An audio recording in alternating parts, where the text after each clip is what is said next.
Beep, beep, beep, beep, beep. We are back. We are back. Better than ever. And we're live too. Oh my goodness, we're live. Look at this fade out. Look at this fade out. Graceful. And it just cuts right there. Gotta love my old iTunes browser. Hope everyone is doing well. We got a doozy today.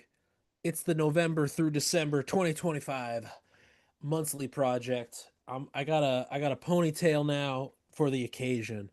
It's a new day. It's a new day, ladies and gentlemen. Max is growing his hair out, and it's long enough to it's more convenient to pull it back than to leave it greasy in front.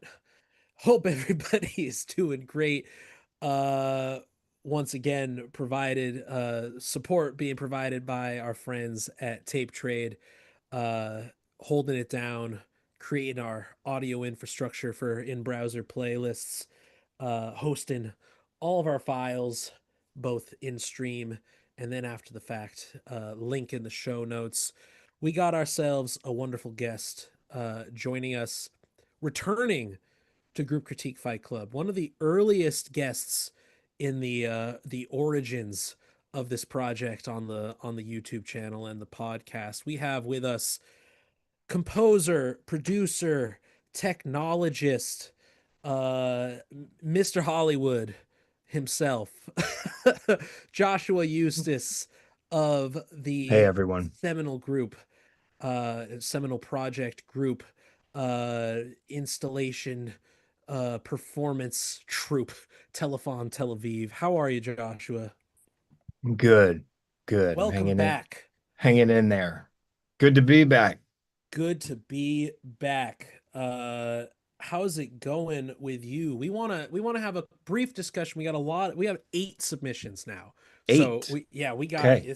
we're popping off here. I Sick. don't want to dilly-dally too much. For Mazel. those mazel Nice. mazel baby. Yeah. Um Happy Hanukkah, man. Happy Fuck. Hanukkah. That's right. Happy Hanukkah, Let's second go. night. Shit, I gotta Second fucking night, light baby. candles after this. I forgot yesterday. I had a gig.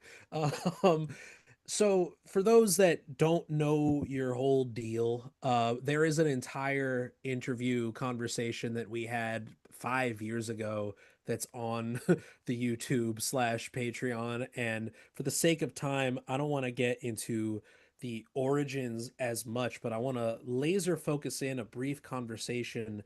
So for folks that don't know, you have an entire career, discography, working in film and media scoring. And I would just love to get a little, some folks might know you for your recorded and performed work as a solo artist and as a member of various projects. But when did the media scoring really start for you? I mean, weirdly, it started when I was really young. I mean, Mm. the first movie Charlie and I scored together was in 2000 um for I believe it was for Miramax. It was a John Hughes movie called Newport South. Oh, wow. And we did a very like kind of post-rocky kind of electronic score for that. Um and then kind of nothing for a little while, and then around 2007 2008 Big John Hughes was like, hey, I want to get back into making movies and stuff, and let's work on will you do the music, let's do stuff. And then he died like a year later, Yeah. and so it just kind of ended for me, even though like I went to school to study theory and composition. And so that meant like 3 days a week I was conducting, and every day orchestration and theory classes and stuff like that. So you really Um, had the conservatory chops. Most people might not even guess that from you. yeah, they probably wouldn't guess it because I mean my whole thing in the external world was always been just weird ass electronic music and how far Yeah. I can get away with that. But that's all kind of an accident. That just kind of happened because like I was like, oh cool, how can I make the most fucked up stuff I can make? Oh well, it's probably going to be electronic somehow. Right. But I guess a few years ago, like a lot of my buddies and guys in my peer group were all getting these scoring gigs, right? Which Hmm. I wasn't getting asked to do it. And what kind of happens is like you reach a certain level of cachet as an artist, and then eventually somebody like A24 or Neon or whatever is going to come asking. Hmm. And while I never got asked, because I'm too much of a weirdo and a loudmouth and shit, like people don't like to deal with me. No, not Uh, you. yeah, I've never who would seen ever you think I be. would have a problem keeping my fucking mouth shut? Yeah, I've never Um, seen you mouth off on the internet. yeah, never happens, not me. No. Um, anyway, guys like Bobby Krilich and Dan LaPatin are getting asked to do these things, um, and like Bobby, for instance, a couple years ago was like, man, I got this movie and I fucking need some help with it. Can you like help me lay out scaffolding for this stuff? And I have a TV show and I need help on that. And I'm like, "Ah, I think I know how to do. I mean, there was a lot that of like how media music is done now that I didn't know, like little technical things of like how to name shit correctly so the music editor knows where to spot it against picture and stuff like Right. that. Right. But like that stuff you learn quickly. And then like I guess like late last year, Dan and I were talking, and Dan was like, "Man, fucking Abel needs choirs on the new Weekend record. I don't know how to do that. Do you know how to do this shit?" And I was like, "Yeah, yeah, I got you, man. Like, can So I do it? everybody, Yeah, real I'll do real it." quick, Daniel being One O Tricks Point Dan Never. Dan LaPatin, yeah. Yes. Abel Um, being The Weekend. the Weekend. Okay. So Dan's producing stuff for the Weekend, and Yes. he's like, he wants choirs on all this shit, and so he brought me in, and I got to talking with Abel about kind of what he wanted to do. Like, yeah, we want to use vocals like an effects processor, and the choirs are going to be kind of like reverb and stuff. Oh, okay, cool. So this kind of weirdo shit. All right, right in my wheelhouse. And that went great. And then Dan was like, dude, uh, I got the next Safdie movie, the Marty Supreme. And Mm-hmm. Safdie's already talking about kids choirs, like boy soprano choirs or whatever, and a real adult choir and an orchestra. And Yeah. I don't know how to do any of this shit. Do you know how to do this shit? I'm like, yeah, yeah, man. Like, let me help you. And so that's what I worked on all summer. I was in New York, working with Dan And this is such a and good coincidence that we're doing this now, right? As Marty Supreme is premiering this month. yeah, It's a yeah. total. I did not actually time this out that way. It is strangely fortuitous timing because I mean it hits theaters and on the coast this week and then Christmas and like the D market towns that I hang out in most of the time. Um So we don't need to have any pluggables from you beyond that. Just nah, go, nah. go, go to the pictures. Go see it. I mean, like, yeah, go see it. Like, I still haven't seen the whole picture. Like, Safdie was kind of pissed off at me about that. Like, we wrapped, we had like a little wrap night or whatever. We're like wrapped up and we went to dinner and stuff. The couple of producers and Yeah. Josh and me and Dan and Nathan, who's a co-score producer with me. Hmm. And and Josh was like, "Well, what do you think, man?" And I'm like, "I haven't seen." I was like straight up, dude. I'm not even gonna lie to you. Like, I've only seen the 46 minutes and 25 seconds that we scored, and I Yes. very specifically did not watch the rest of the film because I didn't want to watch like I didn't want to see the A24 watermark and all the shit on it. Like, Yeah. I'm like, I was like, straight up, I'm a huge fan of your movies. Like, they're like Uncut Gems is one of my favorite movies of all times. It's like a comfort watch for me, That you're which a is like fucking it's kind of crazy person. yeah, I'm fucking psycho. Yeah, it's a comfort watch for me. It's just like I think it's just a perfect film, and I don't really know that films can be better than that. And I told him I was like, look, and so I want to experience this like with my mom and my sisters and like in the theater. And he's like, okay, dude, all right, I forgive you, I Fair forgive enough. you. But I can tell you the score's nuts. I mean, we went nuts on this fucking thing. It's crazy. We Yeah, had a blast doing it. It was like a life affirming experience getting to work with Josh and Dan and Nate on this thing. that's fantastic. That's really Yeah. great. I mean, do you feel like, and you were saying, like, I mean, it sounds like a lot of this is just good relationships as a professional musician, working both starting as just an independent musician and then like you said eventually these studios just come knocking. What is that? Is that a music director, the director themselves, a producer who's just got a good ear and who just like, I want that? Like, how did someone like, I don't know, like Daniel, for example, like did the softies just listen to One O Tricks? Like, what Yeah. is that? I mean, Yeah. straight up, like Yeah. I don't want to speak too much for these guys, but as Yeah. I understand it, like both in the case of, for instance, Bobby Krilich, who's known as the Haxon Cloak, Mm-hmm. he's making these sick ass fucking records on Triangle, like Mm-hmm. early teens. and and Dan doing One O Tricks Point Never.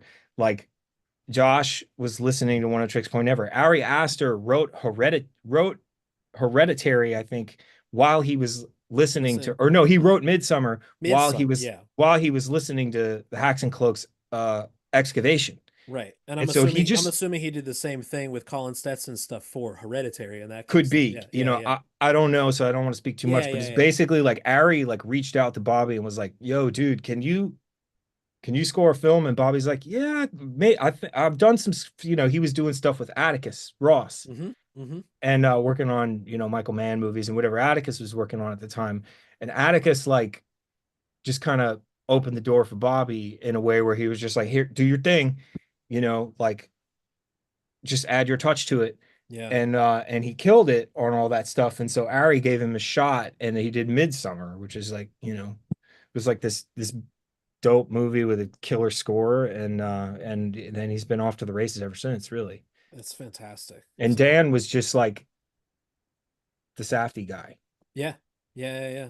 you know? So it's if the takeaway that I'm getting here is to not be trying to make X type beats even in film scoring. Don't be making John Williams, Hans Zimmer type beats. Make the music that you want to make, Yeah, yeah, and for the sure. Like, people will find you when you put yourself out there that way. yeah, I mean, I don't know that it work. It's obviously not going to work for everybody. Of course not. I'm There's just not a lot of saying. room in Hollywood, but I think people Yeah. need to like need to stick to their guns in terms of whatever kind of records they're making. Like, Yes. you never fucking. I mean, dude, look at Kang Ding Ray right now. Kang Ding Yeah. Ray makes techno, makes electronic dance music. Mm-hmm. It's He's one of the best to ever do it, I think. And I've like loved his music for a long time and always thought it was like, oh, this is a really cool take on dance music. It's like weird and sculpted and atmospheric in ways that dance music usually doesn't have that kind of sense of space. He frames out a space really well, and you feel like you're in the cargo hold of a giant fucking spaceship when you listen to it. And here he is. I think he just won a Golden Globe for best score, and it's Yeah. a fucking techno score. Yeah. Yeah. Like, Yeah. I mean, stick to your guns, y'all. stick to your guns. I mean, Yeah. look at your boy Trent Reznor, man. I mean, he wasn't making orchestral. I mean, I'm not saying you got to go be famous industrial rock revolutionaries or anything like that, but like both large scale and small scale, stick to your guns. People who love your shit will find a way to reach out to you for Yeah. whatever. You can be Um, found. you can be found, people. It's a fantastic thing. Let's not all be making Inception bwomps for the rest of our lives or Yeah, you whatever. don't need to. Yeah, those have a name in the film industry, and they are called Brahms. Brahms, okay, not bwomps, Everybody just Brahms. calls it the Brahms now. But we all know what you're talking about, the blah. Yeah, yeah, yeah, And yeah. I mean, Inception was kind of like where it got really popular. yes, it really started to pop off. Although I always tell everybody this, this is the one thing that I'm definitely just going to claim it. While I certainly wouldn't claim to have invented it, Danny Lohner and I were doing the brah synth shit in the fucking Underworld soundtrack in 2003. So come at There me, we go. motherfuckers. Yo, really? Yeah. Underworld? There's Yo, a now I gotta there's go a back. the there's the score, which is Paul Haslinger. Danny Lohner and I did the OST. There's a lot Yes, of needle drops in that movie. And yes. one of the key needle drops, I have to say this is still, I'm still proud of this. There's a really sick needle drop of like when the Lucian is like turning into a werewolf, and it's a fucking Perfect Circle remix that I did, and it's all like and it's like Oh my God. Maynard's like hollering over it, and Perfect. it's so sick in the like fucking This dumb Hollywood kind of way. It was like, yeah, peak 2003, bro. so I was in the 8th grade, man. Shit was like yeah. looking up for me. I probably Same, I was same. probably saw that in theaters and was all like, "Yo, perfect circle." Yeah, man. Yeah, I was like, I think I was like 26 or something. I mean, I was still Incredible. pretty young at the time, and it was just like, I'm like doing music in a big Hollywood sci-fi action, whatever, vampire movie. This is So fucking good. sick, bro. So fucking good, Like, man. Well, I like took it's Maynard's voice and did the granular shit to it, so it's all like, of course. this kind of stuff. Of course. Hollywood loves the granular Just trying processing. to get as much IDM in a fucking movie as possible. Still to this day, trying to get as much IDM in a movie Yep. as Yep. no one will let me do this. No Yes. one. Yeah, I mean No one. you've cultivated a sound and you've cultivated relationships with a lot of people and all we can be telling people is to just do that. I'm like Cultivate your dying for sound. somebody in Hollywood to make a sci-fi movie where they're gonna let me do my dun dun dun dun dun dun, dun, dun, dun. Please let me Yes. fucking do this in a Yes, movie. I bouncing swear to physics God, it's gonna granular. be sick. Yes. Like I'm gonna sample my piano and like have the guilt shit that does all that timing stuff. Like, please, somebody let me try to do this. It's gonna Yes. be sick. It'll be Yes. sick. For all you Hollywood bigwigs that are tuning into the YouTube live stream right now, please Yeah. hire my boy Josh. Well, Joshua, we got a lot of music to listen to. I want to, clue you in on, and anyone else who isn't aware of what the prompt was for this month, in case you hadn't checked it. I'm just going to open the screen here and I'll read off the thingamabob. Share screen. You could see that, right? Hmm. Okay, cool, cool, cool. And we could probably, so let me move my zoom bar out of the fucking way here. Oh, I need to get my notepad ready. I gotta take Oh notes. yeah, that's right. We back in school, baby. I like to We take gotta notes, take. man. I like to write shit down. Fantastic. Well, let me read off to you our little prompt here. In recent months during the Group Critique Fight Club, a question has continued to arise concerning our work in progress recordings.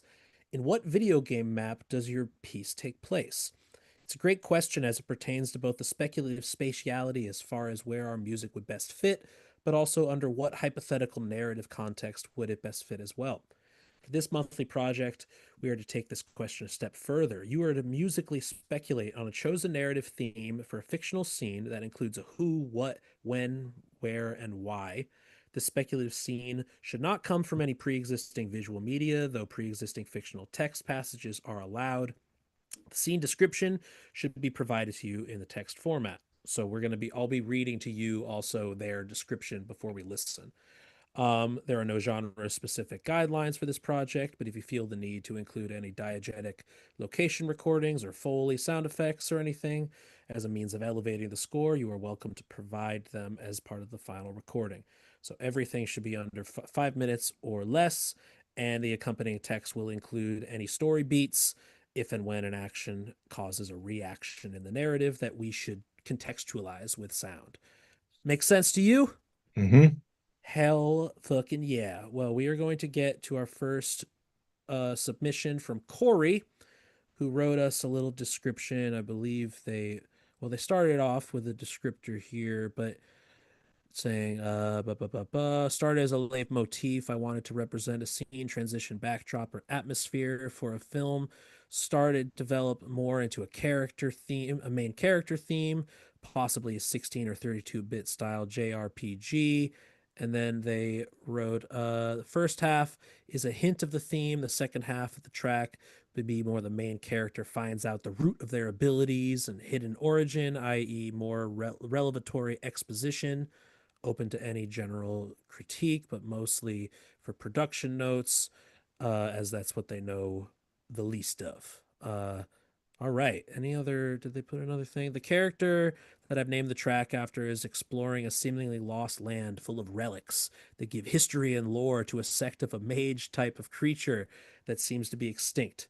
The second half of the track plays upon the realization when reading the final piece of lore that the said character is a lone descendant, but also a part of the clan of the antagonist that they need to destroy. Damn. Bro, some Metroid shit right there. That's That's some Chozo Metroid lore. shit. Yo, man, it's just Yeah. like when you Yeah. trust nobody, not even yourself, man. Yeah. I like it. It's a All good right. prompt. This is Beseeched One's Themes abridged from Corey. Let's go.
Yeah. All right, Corey. Nice Give it up work. for Corey. I'm enjoying the both melancholy and soulfulness of the second half. Like the electric bass was actually a quite a nice touch, but I'm curious your thoughts. I know someone I just want to mention someone had mentioned in the chat that you say 16 or 32-bit JRPG, but it's giving a GameCube coded sound Sounds in more this modern person. than that. Sounds Yeah. more modern, it sounds more 64 or 128, 2000s onwards, perhaps disc-based era. But I'm curious your thoughts. We got I don't want to we can't dilly-dally for too long. Maybe you show us your notes if we don't get to all of them after the fact, but please, by all means. So me now? Yeah, oh yeah, you. Uh, I want to start out by saying that like the mood of this is like right on the money. Like I think he's totally got it. There's a couple of things that I personally would do differently in terms of when you're writing for media. One thing to keep in mind is that you're almost always having to do little change-ups, little changes in texture and stuff like this. So like when the strings first come in, there's like this, they have like a big tail on them or some, it's not, I don't know if it's granular stuff, but it's not super small grainy stuff, but it's kind of processed in a way.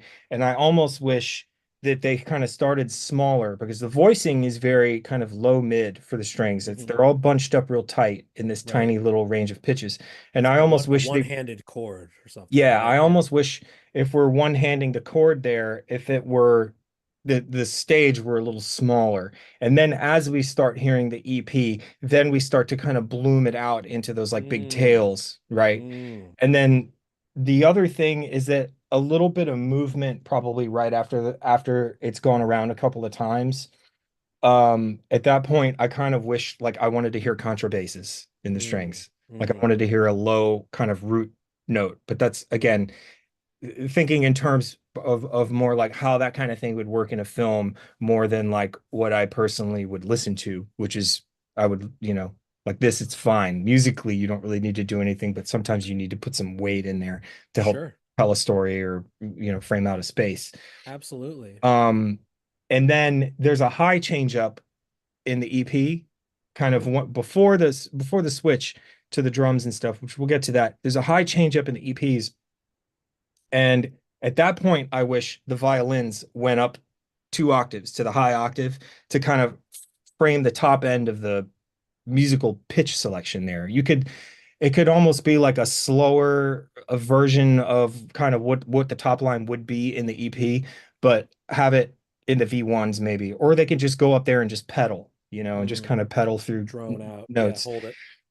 Um, and then when we get into the drums, the thing about drums, especially when it comes to like media scoring, is they really have to be there for a reason.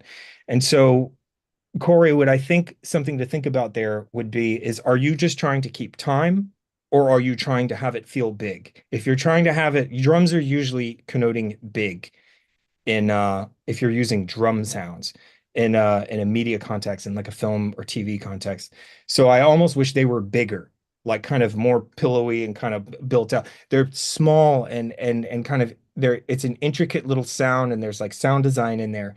So what I'm wondering is if you're trying to beat time, you can go more exotic with that. They can be weirder, more you can sculpt it more and make them a little more exotic. Or if you're trying to go bigger, or if you're trying to like give a feeling of this thing is growing and something's kind of happening now, then I would mix them louder and with, like a big low end and maybe a big room on it or something. Beautiful. Um, the outro is awesome. Love It's it. awesome. The Love way it. the retardando and the bass and stuff, it's great. I wouldn't change anything about the outro, but this is a solid piece of work. There we go. Yo, you can't fucking beat this shit. We don't need to go to Berkeley College of Music for what, man? No, they We can get teach. it here. I have to sidebar about that. There's the Berkeley chord method I find infuriating and stupid because there's this whole thing going on right now around the flat six. Everybody's obsessed with the flat six chords, but the chords they're talking about are just a six chord in a minor scale, which isn't a flat six. It's just a six as it occurs in a naturally occurring minor scale. You Right. can't flat a six in a minor scale. If you flat the six in a minor scale, you get the enharmonic dominant major. So people need to stop. Berkeley, fuck you. This is Fucking weirdo theory. Fuck it. You're wrong theory. about theory. Yo, Berkeley man. people are wrong about theory. They're all better players than me, but they're wrong about theory. You Anyway. gotta turn. You gotta come to Group Critique Fight Club where you get Oh the real God, dude. fucking discourse, man. This is the shit people crave, man. Just last note on my end of in relation to exactly what you're talking about in orchestration, but also can be conveyed through production is it's just mindfulness of dynamics. We kind of came in with everything. Strings were Yeah. all there, you know, and like talk about evoking emotion through storytelling. Things got to change, like you said, building in pieces, but also ride in the levels. You know, like it's not just about the stacking of the notes in the MIDI, but also how the channel rises to the occasion when something gets bigger, right? There is, as an example, I can't tell you how important that is. There's an example again in Marty Supreme of like a really high energy, very fast chase sequence, and it's all this mallet stuff and percussion, and it's like this. It's really fast, but the middle 3 minutes of it is a conversation had in the stock room of a pet store, Mm, and it's the small. score gets so quiet there. The flute is blasting through an arpeggio. There's mallets blasting through an arpeggio, but everybody's playing triple pianissimo as Mm, quiet as possible for like 3 minutes to frame out the space. So mm. when working on film stuff, think about if there's going to be someone talking, or you generally want to try to stay out of the way of that. But yeah, like the dynamics of it, it's important to not kind of have a bratwurst in terms Yeah. of. Sausage fattener for the case of media scoring, not necessarily the first thing you want to use. But I did Fantastic. like when I was listening to this, though, Corey, like it sent me to like Chozo ruins on like Planet ZB's like Metroid. I was right there. Like Yeah, we so got the so right guy. We got the stylistically, right you got guy for it. Yeah. this. Awesome. Thank you, Corey. Wonderful submission. And right off the bat, Joshua, you got bars. You got bars for days, man. All right, we're gonna keep it going with Emil with Aquero Poetas. Okay, Aquero Poetos.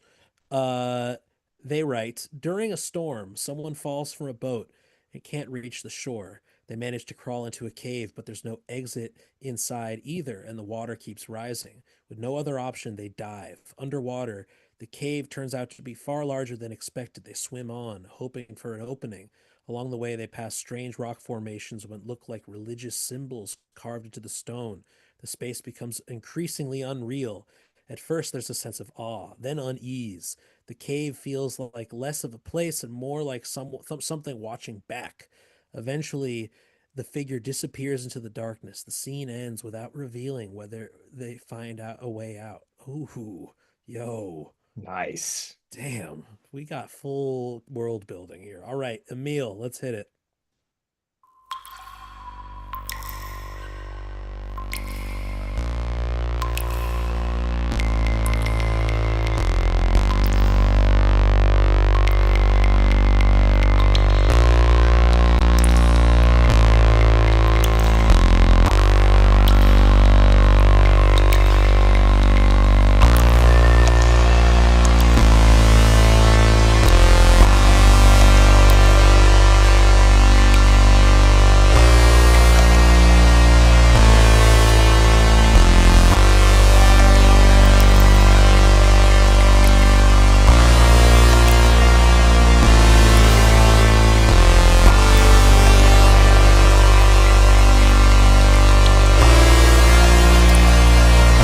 Ok, robó y entonces. Ok, robó y entonces.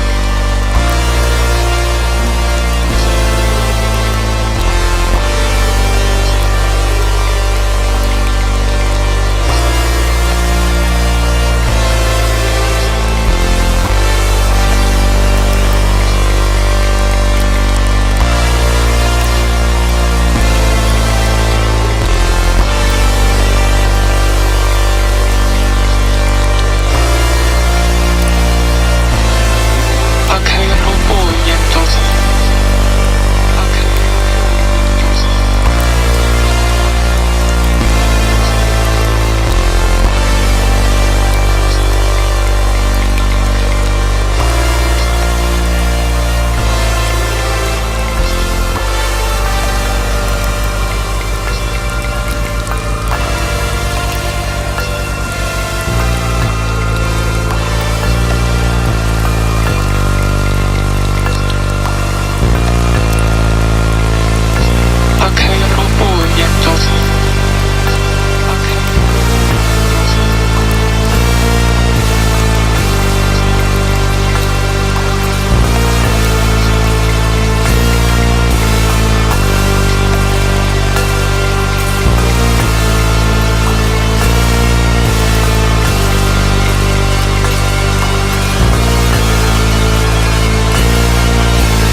Ok, robó y entonces.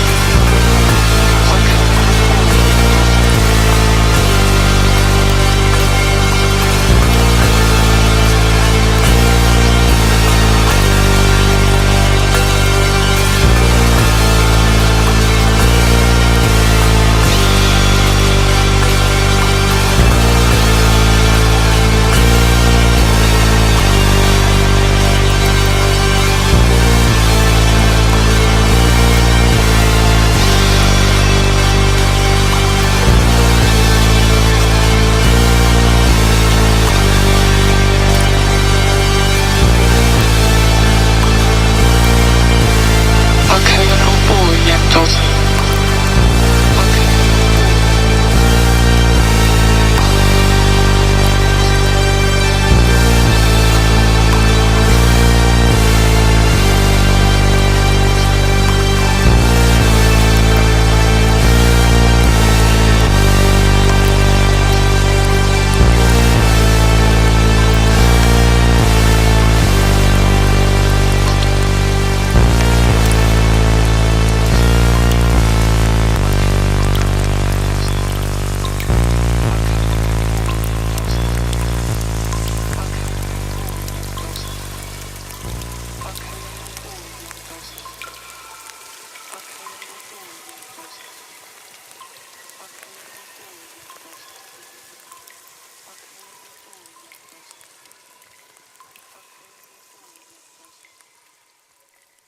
Yeah. Give it up for Emil, party people. Knowing the lore, and hearing this and knowing the lore, my immediate thought is Drexia, opening towards Electro, opening just the fatness of square waves. I'm just waiting for a 909 to come in there halfway through this. No, this is talk about big, talk about rising in dynamics. I don't know how do we feel about the pacing of this? It's 4 minutes and 20 seconds. And we kind of like within the first 15 to 20, we are full open filter fat bass right off the That was bat.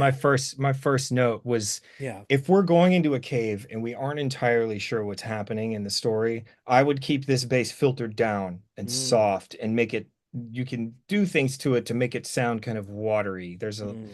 There are simple production tricks that you could do that'll kind of paint a picture a little more than just like the Moog single OSC Yeah. thing. And the other thing, let's talk about the bass. The bass was the thing that um, probably would need the most work on this, and in terms of like maybe not work but help, because it is a single OSC, purely in tune, and it's bright and loud the whole time. It changes, the percussion changes, the notes change, but there's a lot of uh y x y z plane stuff that can be done to this bass. I think that's going to help tell the story, and that would mean filtering it at first, and you can kind of use like stereo saturation things like the minimal audio rift is an example Oh yeah. that'll Shout give it outs a to Minimal.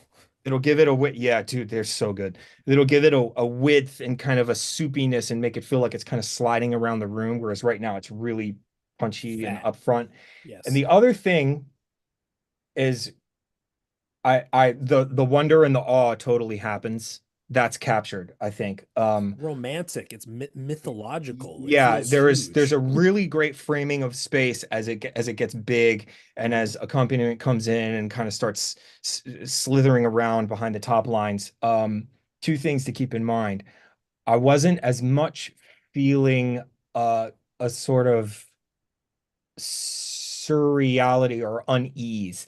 And something you could do for the unease is to not be afraid of dissonance. Everything's very tonal here, which usually works.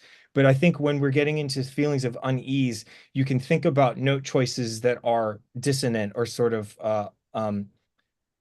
pantonal in cases like that.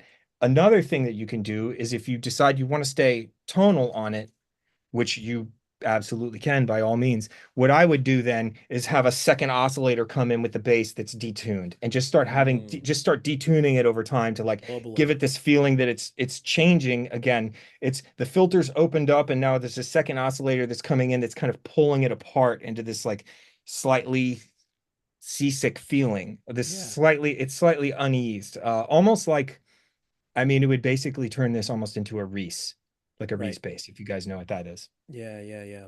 Yeah, I mean it's also like we're trying to evoke unease, if not like cosmic level, like Lovecraftian horror, right? Like this is supposed to be Hmm. like this massive thing, but we can't even describe it and it ends before we know exactly what it is. So like how do we create discomfort? We get too locked into consonants, it feels too romanticism, it feels too epic, but not necessarily mysterious, right? Right, right. So the feeling of like the awe and the wonder is like perfectly captured here. I think Mm-hmm. one thing that I would like is that when that top line, that buzzy top line comes in, I would almost like to hear that get layered with other things that maybe kind of pull it out of synthesizer world, and it could be anything. I mean, it could be any instrument that maybe isn't a synthesizer. I would be Yeah. curious to hear what it sounds like if it's layered a little bit as it progresses, especially in the second half. Yeah, Um, it sounds like they're going for a brass orchestration, so why not go for brass, or something like that. Literally, it could be that. It could be French horn. I mean, it could be violin, French horn, anything like that. I mean, it could even be just a totally different synth sound, really. It could be a Right. granular voice thing. It could be anything, but just something that's outside of the like saw wave Yeah. synthesizer world. Yeah. All of that kind of the accompaniment that comes in that's kind of slithering around behind the top line is fucking great. I wouldn't change anything about that. That was super cool. And maybe it could start smaller and grow more and then contract a little more because it gets in there pretty quick and gets pretty big quick. Yeah.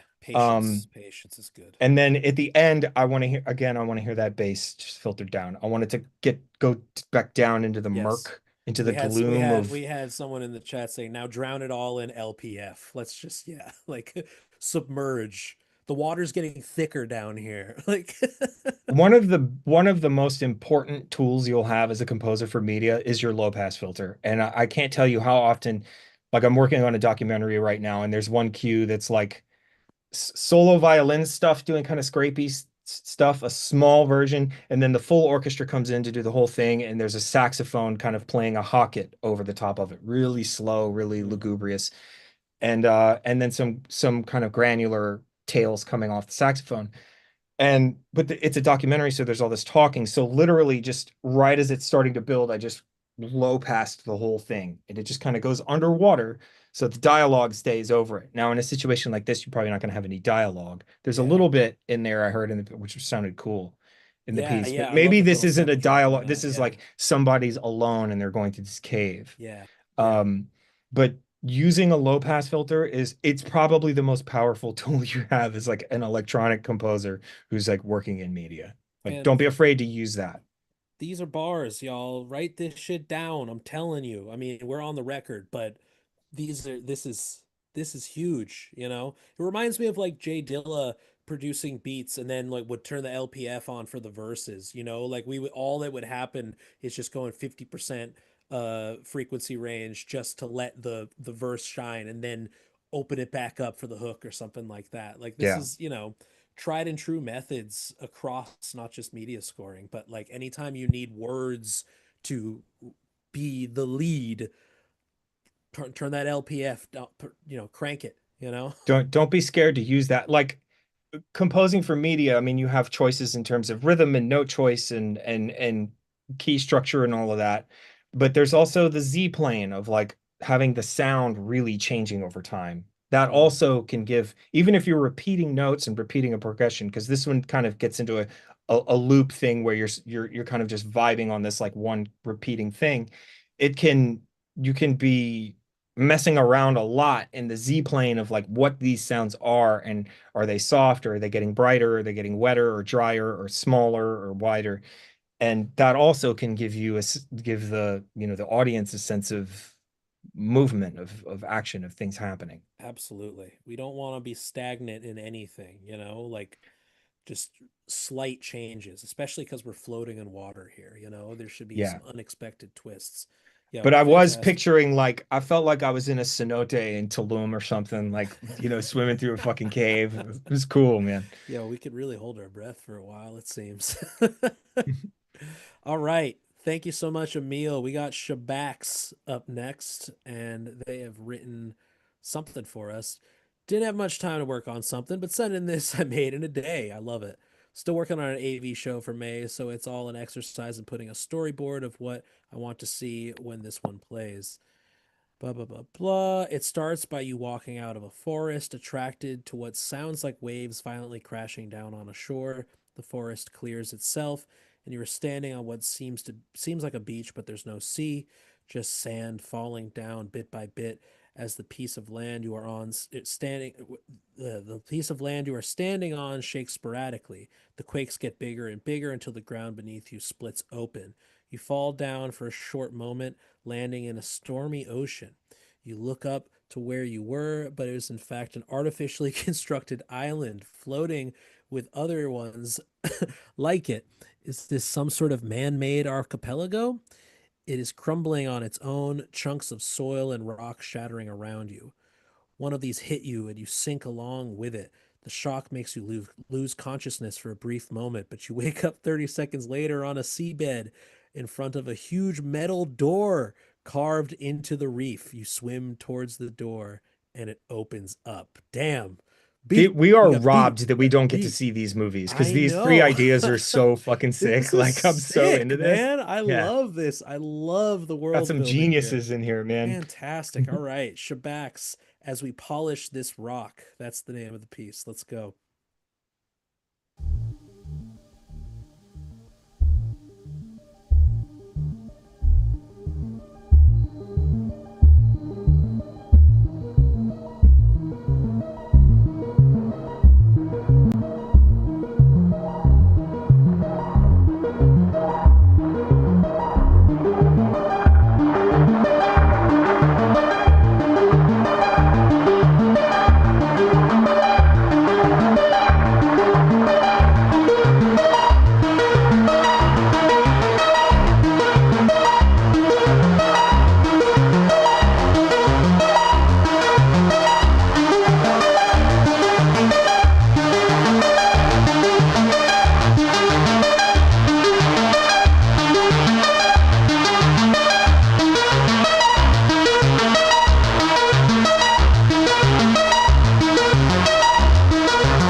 There we go. Give it up for Shabax.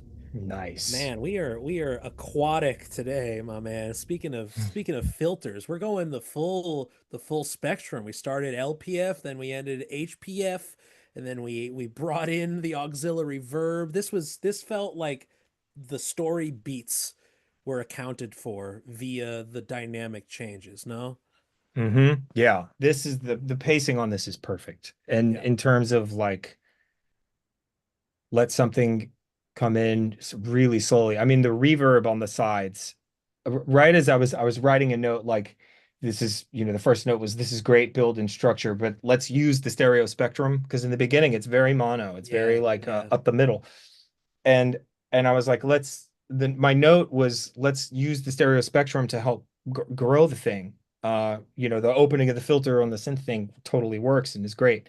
And then right at that moment, at like 48, 49 seconds, I started to hear the reverb on the hmm sides, which then hmm kind of crept in, which almost got me there.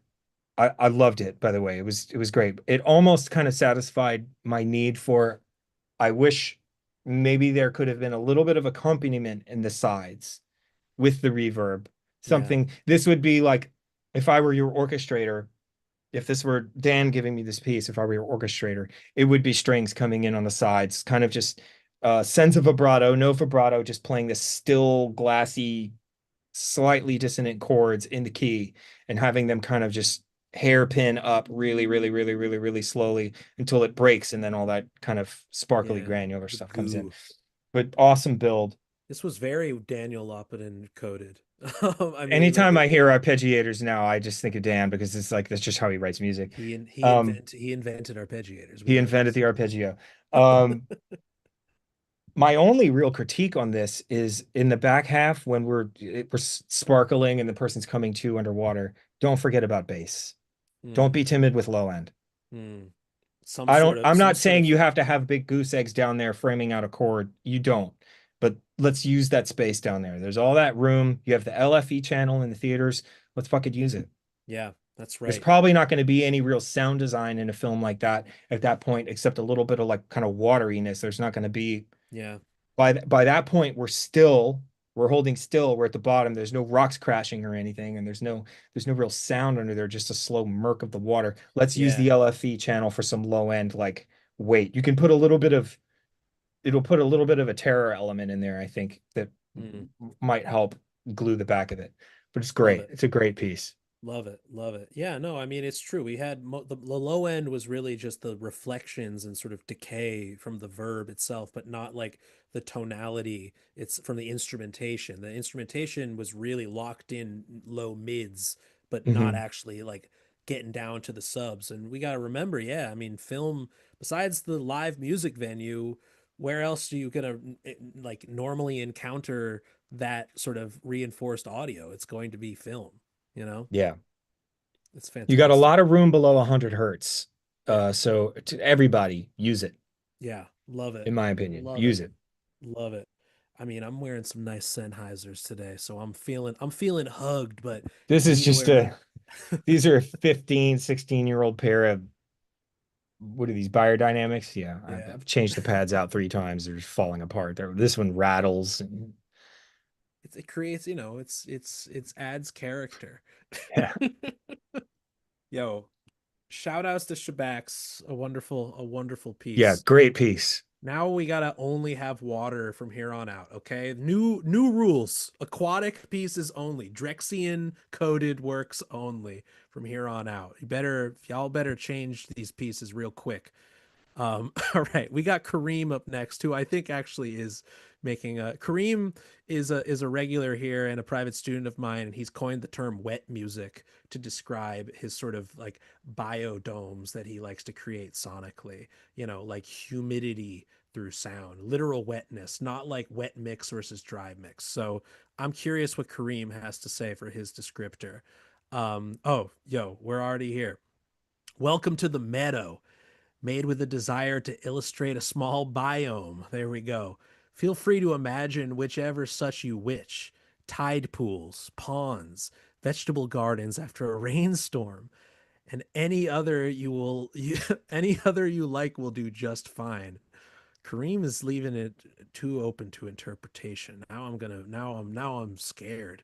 My ADHD brain is going to wander into various biomes. They made it with cycles with FX loop on a single take, mixed in post and run through some FX alongside processed field recordings gathered last week for my field recording workshop. Nice. Nice. Killing two birds with one stone, Kareem. Work smart, not hard. You're in school. That's it. That's it. And Kareem wrote a nice note here for you, Joshua. Just want to say your work with Them Are Us Too is foundational to my musical Oh yeah, my vocabulary, and kids. I am My in debt for it. Long Oh, live that's Kennedy and sweet. Cash. That's Fantastic. There sweet. you go. Thank you, See? Kareem. Hell yeah. All right. Kareem, Meadow version 2. Let's go.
Yeah. Kareem. Kareem channeling his inner Hiroshi with some environmental music for us right here. This is getting us to the core of the original prompt of, which video game map does this take place in? And we've talked about with Kareem's work in the past of specifically of, is this an open world? Is this a platformer of these different types? Because it's very creative through its usage of repetition, right? It's not your typical media scoring sort of prompt that has a trajectory of changes that are big. These are small changes here. Josh, your mic's muted, by the way. So curious your thoughts on the stillness here, in relation to media scoring. Big fan of stillness. Awesome sound design here, by the way. Yeah. Like beautiful chords and really easy to listen to that. I mean, I can listen to that kind of stuff all day. Mm-hmm. It feels less narrative to me and more documentary, actually, like because those types of scorings are very different. Like narrative stuff, you need to be moving a lot and you're hitting all these story beats and all this. With documentary stuff, you're not. You're kind of presenting a mood and the mood slowly shifts over time. And Mm-hmm. I almost immediately imagined like Planet Earth type stuff of like maybe Attenborough is like slowly and sporadically describing a lost rabbit at sundown who lost the other rabbits that are Oh, part of don't its break my warren heart, man. That's and it fucking can't find its traumatizing. warren. And so I imagine like close-ups of little bark beetles and I Yeah. imagine the documentary like changing through shots every few seconds to show me a different thing that's going on there. Like it really did tell that story. Yeah. Um and but like for instance, the one thing about pacing is like those little quick runs that come in. It sounds like it's some kind of delay throw or some little additional thing that comes in. We wait like a minute and a half for that. You can get to those quicker. You Mm-hmm. can start with that maybe even 30, 40 seconds in. I think that's even still a bit of a wait. You can get to those quicker. You don't have to let it chill that hard. Mm-hmm. And uh I think maybe the only other thing you could do if you needed to, and you might in the case of a documentary, or in the case if this is like Breath of the Wild and you're in the overland and you're like walking through a forest or through a certain biome where this is kind of the score and it comes in and sort of repeats itself to set a mood, is often they'll just do one chord shift. It'll shift Mm-hmm. down or it'll shift Mm. up and Interesting. then it shifts back. You get a two chord thing, and it that second chord can be wonder, or it can be danger, or it can be safety, or any of these other things that, for instance, in a video game biome that would need to get conveyed to you. Like first, when you go into the forest, it's this kind of beautiful thing and you're kind of trying to figure out what it is and it's nice, but maybe you don't know that it's dangerous and then it would shift to something more tense. Mm-hmm. Or it's you find the statue, the little pedestal where the master sword is buried, and and then you get exciting. The chord shift would be something exciting. Mm. But this is dope, really dope. And I guess my only real critique would be you got to find a more elegant way to get out of it. Fading down is cheap. Don't be Haha. lazy. This is You've what already we done all this. You've done all this beautiful work on this, and then you're just going to fade it down. No, get out. Use a smarter way to get out of it. And it's kind of everybody up to you to figure out what that is. But it's probably going to have to be a filtering, or you have to slow down the pace of how often the repetitions are happening. There's any number of things that you can combine that will get you out of that in a more elegant way.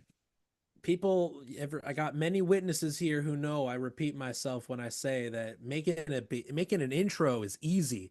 Making the outro, That's the hardest part. that's the challenge right there, man. Get out. Seriously, get It's hard to out. get out. It's hard to get out, especially when like the piece that you're writing is a thing that's meant to be vibed on indefinitely. And Right, right. there's an interesting kind of Tony Soprano thing happening there where like we are supposed to imagine this world going on without us. And Mm-hmm. that's why you would do a fade out or something like that. But very rarely in narrative work or documentary work are you really allowed to do that. Right. Almost never. You still Never have have to the find a way chance. out. Gotta end it. Yeah, You have to yeah, find a yeah. way out of it. Even if it's sudden. I'm assuming that's what you mean by Tony Soprano, cut to black. Well, no, I mean, because like No? the whole Soprano thing is like the story continues and we just aren't voyeurs to Ah, it. You know yes, what I mean? yes, So this yes. piece is introducing us to a biome that is going to be here until the end of the truth and beauty will outlast us all. And that's kind Mm, of the point of it. But in the context of if it's appearing in a documentary or a video game, you have to find a way to land. yo, are y'all writing this shit down, man? This That's guy it. is It's a dope spitting, piece. I loved it. spitting bars. Fantastic work, Kareem. Yeah, Fantastic. really, really great. Really, like you stuck the landing on like setting up the vibe for what we're supposed to be imagining. Love this. Love this. All right. Moving on. We got something from Breath Play. I believe he posted it in the other channel. Yes, yes, yes. Okay. Thanks to the, oh, here we go. Thanks to the combo of religious trauma and a psychotic disorder, I've had a couple of episodes of disordered imagination that my brain interpreted in the moment as divine encounters. This is an attempt to reconstruct my POV sensory experience of one of those breaks. The vocalish patch in the foreground of this is a pretty accurate recreation of an oral hallucination I thought was the voice of God. I used mix and master gestures, particularly gain staging and stereo imaging, to simulate to simulate a sensory experience that feels too large for your senses, and a field recording of my bedroom to set the scene of being transported from our plane to a higher one. Psychosis is a vivid but not very creative form of imagination, which is to say that God was calling me to identify a Messiah, and heaven looked kind of like Arcosanti with some impossible geometry. Damn. We're getting the full picture here, man. This is really setting the stage. Um, this is Vision of Divinity by Breath Play. Let's get to it.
Disorienting.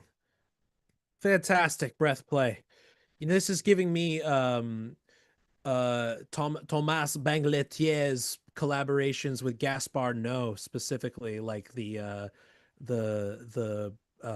Irreversible soundtrack that, you know, blends this strange line between both diegetic and non-diegetic sound design and straight up minimal club music. You know what I'm talking about in Irreversible? You know that one?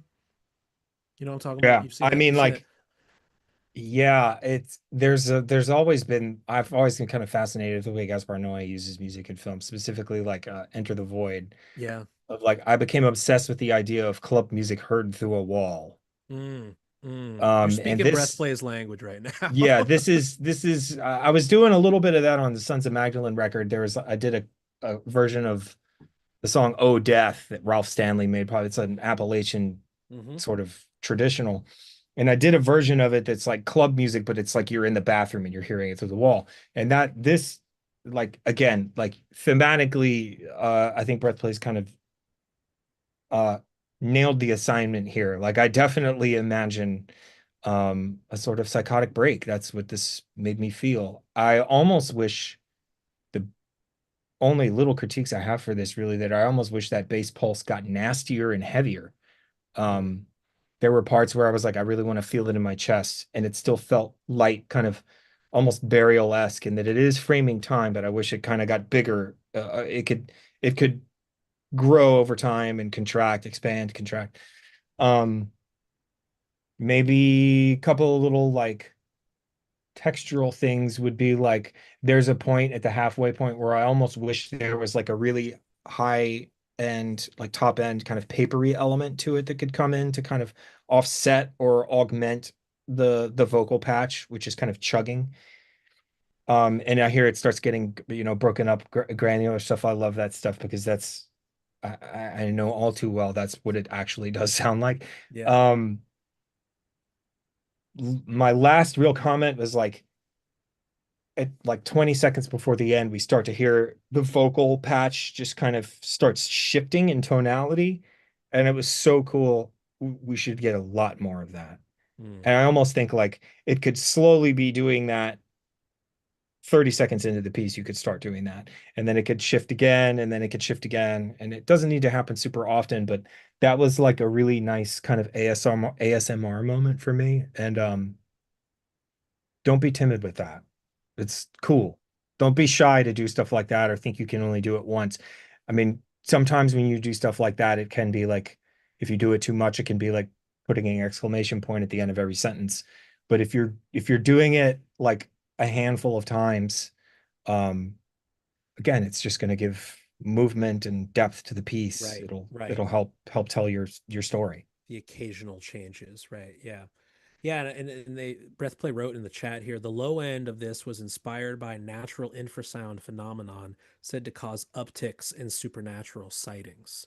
That's interesting too, right? Because it's like I don't know what those words mean, but that infrasound sounds cool. infrasound being like that sub bass, like, you know, Yeah. you know, like earthquake. You're in LA, you hear an Yeah. earthquake, you hear it sort of, it's just Well, that hum, right? That yeah, omnipresence. it's really so low frequency that it just comes as like a woo, woo, Mm-hmm. woo, Mm-hmm. woo, and you're like for me, I get it. Not everybody gets it, but I know when an earthquake's about to hit because my ears start just going, Yeah. and then I'm like, get under the table. Yeah, I only experienced one when I lived in Puerto Rico, but it was immediately after that I felt like my inner Pauline Oliveros, like I just started deep listening for the sake of like survival. Like it was Hmm. just like, yeah, get Hmm. under is this an aftershock? Do I gotta get You under get a again? little, I'll get a little dizzy spell, and then it feels like my ears are kind of getting slowly boxed. And if you've ever had your ears boxed, which sucks, Oh, dude, you all the know, time. yeah, like when you're a kid, somebody's gonna box your fucking ears, and you're like, ah. But when it happens slowly, it feels super fucked up, and you feel like you're drowning or something, or like there's all this pressure. Oof. It's like swimming too deep in the ocean and not being prepared for it. Um, this would be, yeah. I mean, I totally see where he's going with. I see where they're going with that that pulse being kind of like, it's not a kick drum, it's the slow pulses of a super, super, super low frequency tone, like almost a Air, pre-earth. some sort of air that we are interpreting as divine or supernatural or something. Yeah, that's fucking dope. That's a really cool representation of that idea. I mean, for me, I guess then my critique is just then coming from a place of like, yo, I like rhythm and sound. Give me more bass. Just give me bass, you know? Keep it simple. No, it was dope. Love this. Terrifying piece of music. Terrifying, absolutely disorienting. Somehow both like it invoking that religiosity while also being like disorienting, and maybe that actually works hand in hand. Yeah. Really, really nice. Yeah, absolutely. Thank you, Breath Play. Okay. Toll booths up next. They got us something here. Oh, we got a lot of text. I'll read it through. Although I just put it together this month, this track is the result of several months of banging my head against a wall, trying to find out what to do with a melody I've been stuck on, trying to find a use for the past 2 years at this point. Nearly everything in the track is derived from the melody and its pseudo inversion. The narrative is a reconstruction of a half forgotten dream, which I've associated with the melody ever since I wrote it, revolving around three main events. At this point, they're more like images, more like a series of scenes than a narrative. Number one, it opens with the dreamer in the passenger seat of a car driving through miles of endless snowy forest. The track stutters and struggles to gain momentum as if it's fading in from another dream. At 25-second mark, the introduction of the melody begins, along with a horn-like drone accompanying. Number two, or let's say scene number two, the landscape comes into focus. Textural elements in the high end are emphasized. The melody gradually transforms as reversed guitar parts fade in and out. Trees as far as the eye can see. The sky is overcast. Scene number three, background elements are transposed down by a whole step as we arrive to a system of trails in the midst of the forest, careening through a maze of icy lakes and shadowy, imposing rock formations. There's a sense of wonder and beauty. The melody repeats and transforms, mixing into the granulated snow texture through the track. Scene number four, the dreamer becomes lost in the maze. The track is overtaken by saturated guitars. And finally, scene number five, the dream fades and the granulated melody is transposed up by a fourth, then moves back down to the original key, and the saturated guitars fade. And don't worry, Josh, I will copy and paste this into our I can see private it. chat. Well, I I'm can gonna see I'm that. gonna click away in a second, so I'll Oh, put it okay. just in case. I'll put it. Oh wait, no, I'm past the I'm past the word limit here for Zoom chat. I'll send it in two chats. Okay, cool. Let's get to it with Toll Booth's Snow Dream Drones.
little spurt there at the end. Hell yeah. Shout outs to Toll Boots for that. Joshua, you'll appreciate. There might be maybe one other person in the chat. It's given October language. It's given we're fully in belong territory of granular saturated processed guitars occurring here. And this might be the only one we've heard so far that takes full advantage of noise. Maybe I don't know if we've heard much like noise as an instrument category, beyond just saturated, distorted instruments, but hearing fuzz and static and snow, like he mentions here, and the utilization of noise as both something that could be potentially daunting or, foreboding, but then this, euphoria that emerges out of it, it's a delicate balance here, and obviously story context can sort of enhance our interpretation of noise. I was curious if you had tuned into that at all. Yeah, I immediately started thinking about you can't have light without darkness, and if a piece of music is only beautiful, then it becomes sort of boring or Mm, hackneyed in some kind of way. And this one really does a great job of like introducing these kind of terror. I always call it a terror element. Like whenever I'm working on anything, I'm worried about is there some element that sort of unseats this from just being cloying? mm, A big problem in my own music early on was that a lot of it I feel is kind of cloying. It's like there wasn't enough of there wasn't enough grossness in it for it to feel balanced or truly, kind of cohesive in a way. It was too pandering to be pretty. And I find that this is a big problem in a lot of music where it's just all pretty or it's just all gross or whatever. It kind of, for me, it takes all kinds. This one did great at that. It's gorgeous when it comes in. Again, don't be scared of the low pass filter. You could use that in the beginning. mm. Especially if you're working in narrative stuff, that's going to help you use low pass filter here and there. Try it out. Just see how you think about it. I Oh, have one they big they they said in the chat they love belong. All right, we got belong heads. okay. We got belong Right heads. on. We got belong heads in here. Sick, sick. Um, I have one big critique of this, and it's a production thing mostly. It's a little bit on the arranging, but it's mostly a production check. You've made this beautiful piece of music. It's dense, it's lush. There's all these ideas in it, all these things happening, and everything's pretty much panned up the middle. Use your panning controls. Uh, Mm, put me in there. Frame out the space, the entire space of the dream, and then put things in the dream, right? Right now, everything's kind of like this. You've got this wide reverb comes in, but I can't stress to everybody enough how important it is to remember that the sides aren't just for reverb. They're for notes and sounds too. You can put stuff there. Use 50 right, 50 left. Use the whole thing. By God, please. and Um, movement. Don't just stay over there that moving was my around. next note. My next Okay, note is okay, that okay, good. sound is does not, and in my opinion, almost rarely should be fixed in space. Mm, It can move. Um, Emil did this really well. In the second half of Emil's piece, there was the accompaniment comes in and it's constantly sliding around like water behind the accompaniment. The lead is fixed, but the accompaniment is doing this, and it gave this great feeling of like I'm in a fucking underwater cave. mm. Um, this piece here uh I think might even it's a really powerful piece of music. I think it would be even more powerful if you use production as part of your composition technique. Because I get what's going on here. It's like really, really smart, really carefully chosen sounds, carefully chosen, really succinct note choices and stuff like that. All of that stuff is really considered here. But I think more needs to be given to the production to make things feel it helps the notes tell the story, if that Love makes it. sense. Love it. The hard cuts are really cool. That like immediately I think of like the Yeah, I was curious cinematic your thing thought on of that. like a hard edit. It'll be a Yeah, just hard like cut to a different wake up, shot. Yeah, it's Yeah, like yeah, yeah. that stuff is great at helping to tell a story and excellent work. This is an awesome piece of music. Fucking A. Fucking A. Yeah, no, I was curious your thoughts on the suddenness of that, but I think that yeah, when we consider storytelling, it's not just lush, soft fades into the next scene or change in story. Sometimes it has to be abrupt, it has to be violent, it has to actually snap you out of it. I immediate this is a dream. I immediate when I heard the hard cut, I was like, oh, it's the close-up shot of the face and the eyes opening. Yeah, I love it. immediately thought of like what a filmmaker would do there. It was Boom. really cool. There we go. Really cool. Visual music evoking the Hmm. story right before our ears. Fantastic. Thank you, Toll Booths. And yeah, belong. Shout outs to October Language. I'll continue to preach it. Everyone's heard me say it. Most underrated album of the 2000s. Oh, Um it's crazy. It's crazy. I remember we were working on that. I remember like they brought me a, I don't know, maybe 75% finished version of it. And I was like, oh yeah, it's like this now? Like, okay, cool. I guess I'll play slide guitar on this. Anyway. Um, what could I possibly add to this? yeah, it was But like, talk shit's so about good. motion, rotary sounds. Like it's like Oh, that's whipping Turk's it, thing. I mean, whipping and he it. did a lot of that in Second Woman, where it was like Yes. I would be working on like beat structures and like the structures of how the chords are going to move through time. And Turk is the space guy. So he would like take that stuff and do a lot of like making it move, which was, it was a big thing for telephone early on. We were constantly trying to like have a bunch of different sounds happening, but have them all kind of moving, Yeah. not so they're not fixed in time. But Turk is really good at that on like a slower, more textural thing where things are kind of shifting. The furniture's kind of Yeah, you're yeah, kind of yeah. getting moved around while you're sitting in it, or the house is tilting, Love like it. that kind of stuff. Yeah. Love it. But that's how we listen, like our ears, Hmm. things do not occur acoustically in just stagnant in one place. Things reflect even if we think we're hearing it solely here. Also, I mean, anybody that's listening to this chat or is submitting, work to this class or is involved in Max Alper's teachings in any way is probably a cool fucking music sicko and is the type of person that likes to listen to stuff gliding Moving. around, Yeah. like I mean maybe we're just a really small sample size of like, we're all like-minded people and we listen to the freakier side of music or uh, but have fun with the production. Yo. It's Yo. important that you're, yeah. I mean, like, it's so important to remember that, like, we say we play music, right? What type of music do you play? And the reason we say play is because it's supposed to be fucking fun, right? Mm-hmm. Like, Mm-hmm. this doesn't apply to just being an awesome guitar player, which you are, like being a really inventive guitar player or understanding pedals and signal chains and stuff like that. This also goes into like, you should play the production, have fun with the production That's right. because you've already got great ideas. Now I want to hear what you're going to do with production because you're going to do something cool, probably. Studio is an instrument. Sure Eno. fucking is. Come on, man. Come on, man. It's the coolest one, in my opinion. It's the only one I'm good at. It's up Suck at all the other ones. there. Studio virtuoso Joshua Eustace. All right, we No, got not a two more. virtuoso. We got two more for today, and this has been such a treat. Wrapping us up, we got ATW. They wrote, made a thing, might not make it to the event, but we'll check back. I think they're in the chat. I saw them. Driving late at night with old friends. We blew our eardrums at the show and drank a lot of whiskey.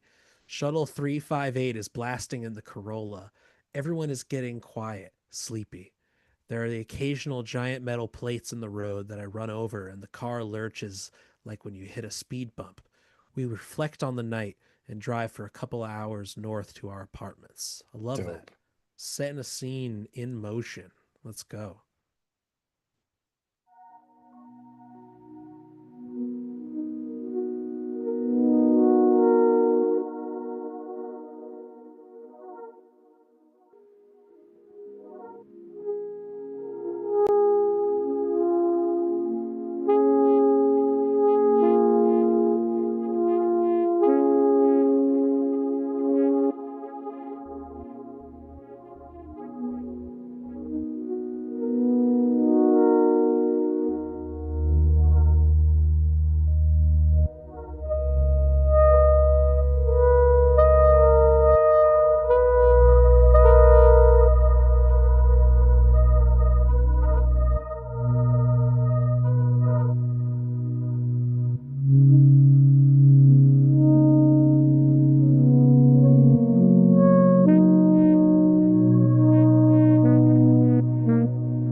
No ending. Ah, ATW, you're pulling me out of my introspection I by absolutely staring got out the rugged by window. that ending. I'm so mad at you for that.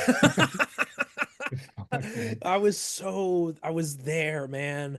I was there. It's 2009. We're all about to go to college and it's August. It's early August and we're fucked up in my mom's car and I'm just staring out the window. Shouldn't be in this car to begin with, coming back from something driving, it's just the you're allowing yourself to be think internally amongst a group of people you're comfortable with, and still very much car music. It set the stage. The description was beautiful. It really felt like I was there with that.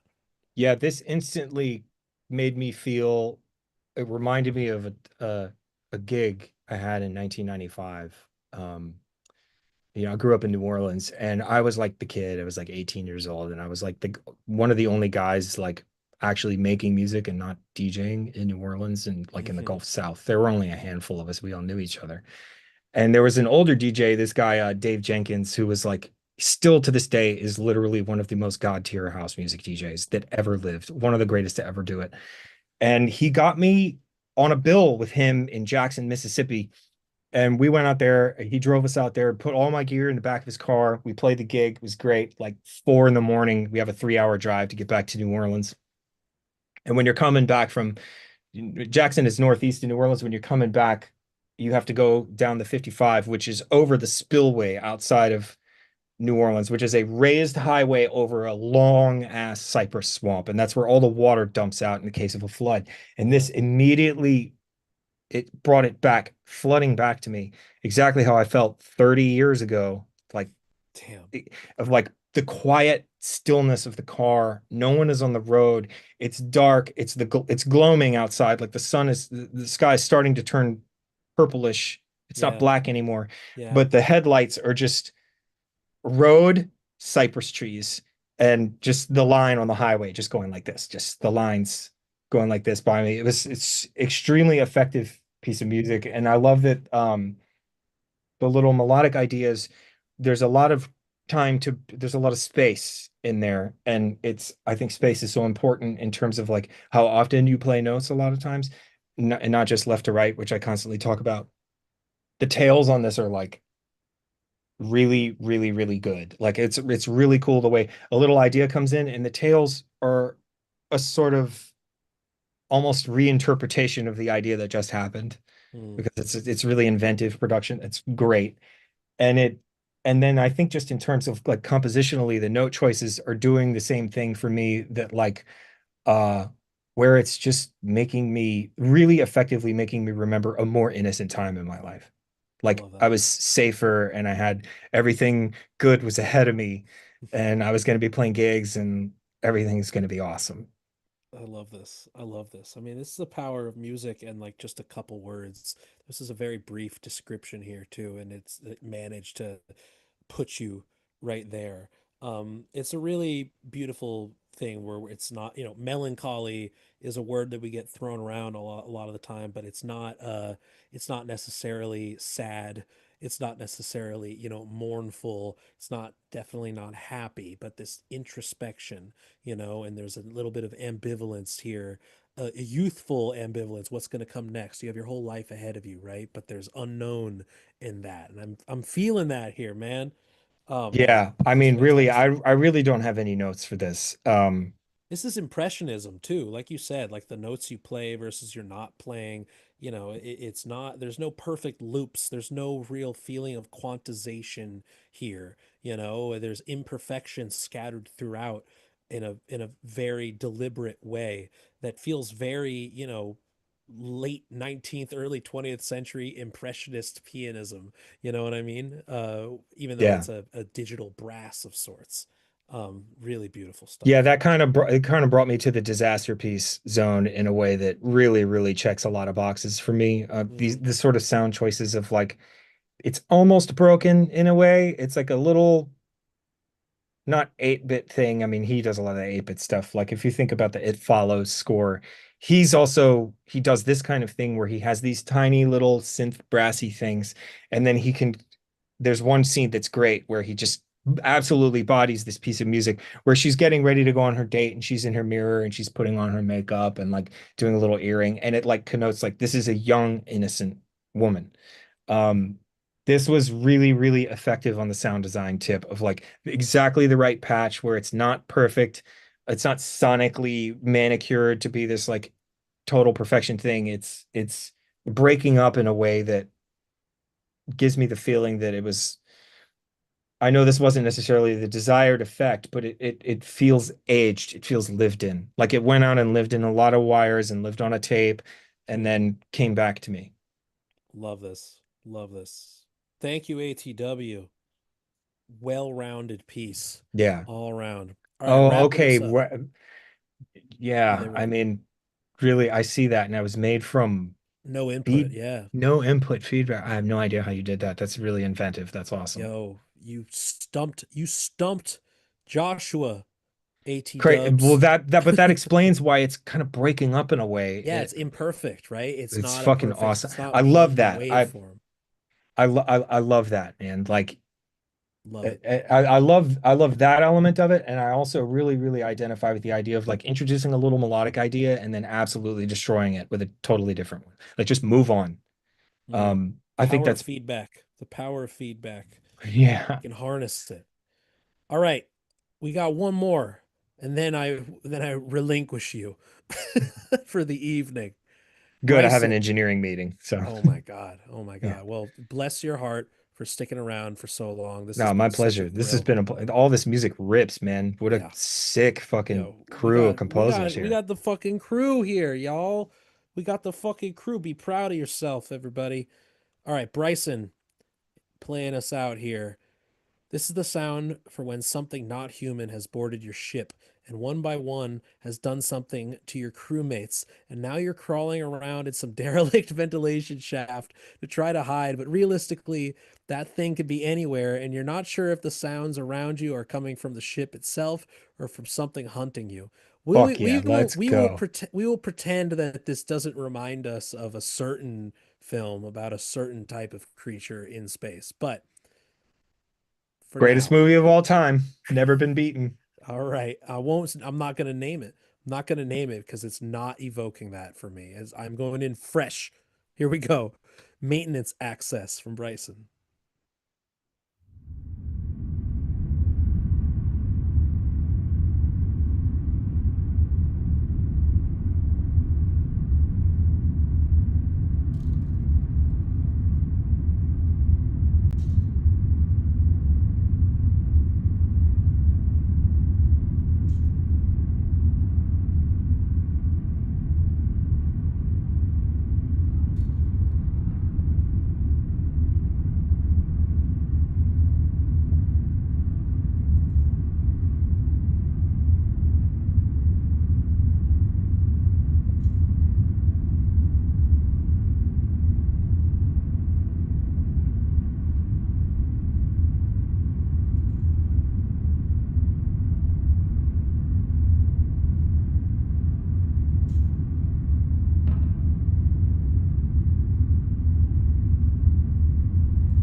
We got our resident Lustmord scholar Bryson here happening here.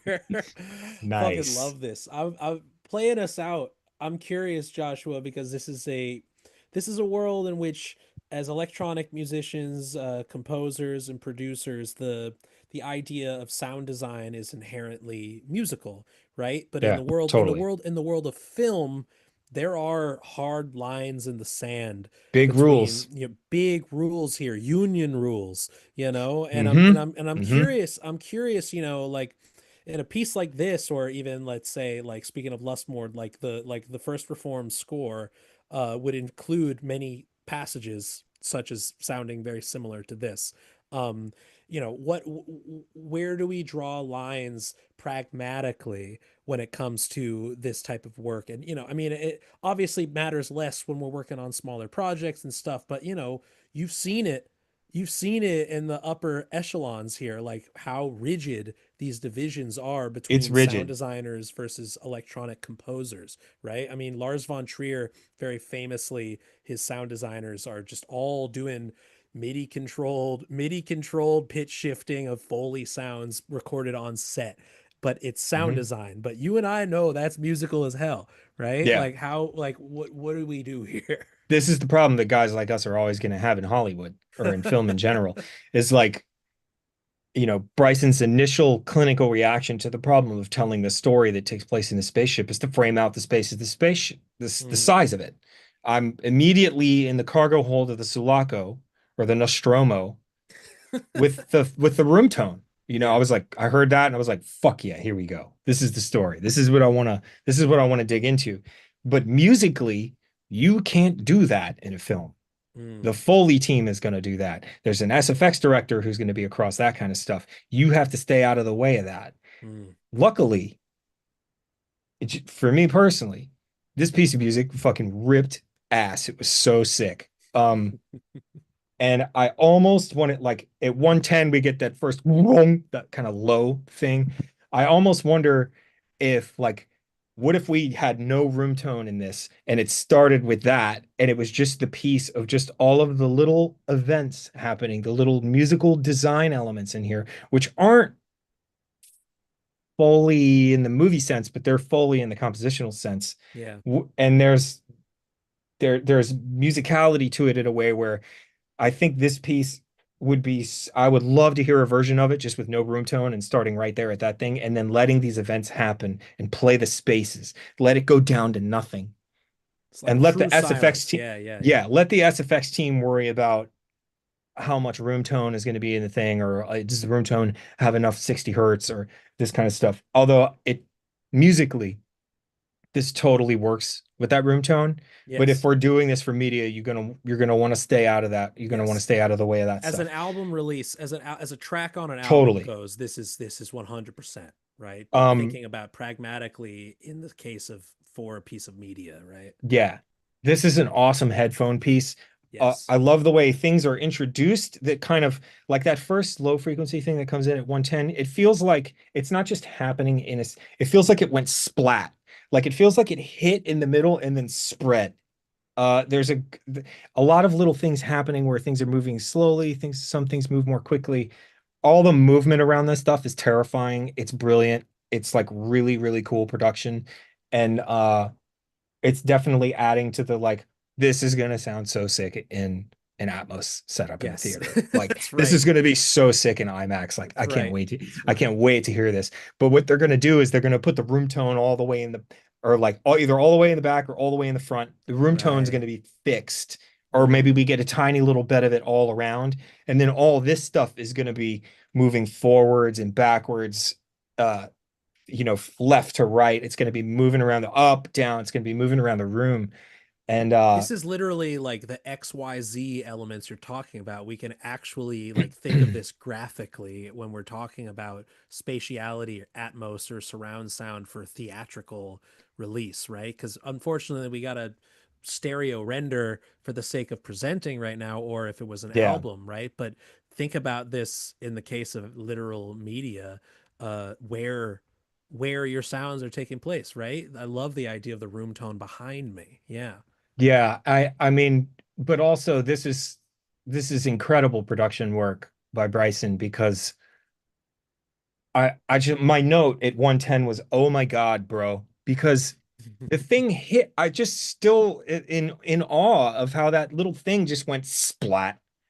It like it hit and it expanded when it Mm, hit. It like it was like a blob that fell down off the ceiling and just went boom onto a metal floor. And I could hear it expand when it hit. It was just really fucking cool.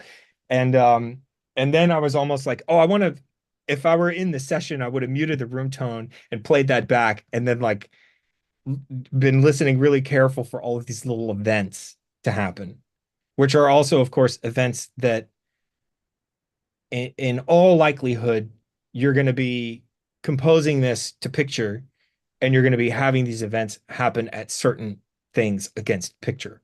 yeah, And that's going to make that's you're just going to have a blast with that because yeah. this is exactly the best kind of music for that kind of thing that has these little events and you can just slide them around. You just put them against picture and showrunners are going to go, oh, it's perfect. Bryson, So are you cool. hearing this? Bryson's a private student of mine and just graduated college and is working their way into game audio and music specifically. Oh yeah, I So mean like yeah, this is Bryson is gonna fucking murder game audio. you That's hearing this, dog? yeah. This is like yeah. Oh my God.